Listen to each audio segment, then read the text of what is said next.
Hello everybody, welcome back to our YouTube channel. Today in this video I am talking about Amazon.com stock. In this video we talk about stock pros and cons and technical analysis and latest news about it.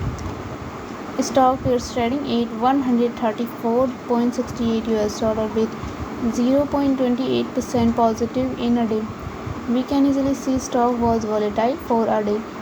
The volume of stock was recently at all-time high, so the fundamental stock is much pretty better than other pain stock. Before buying and selling the stock, please consult your financial advisor. Today's video is done. Thanks for watching. Please subscribe my YouTube channel and like the video and also comment all related queries.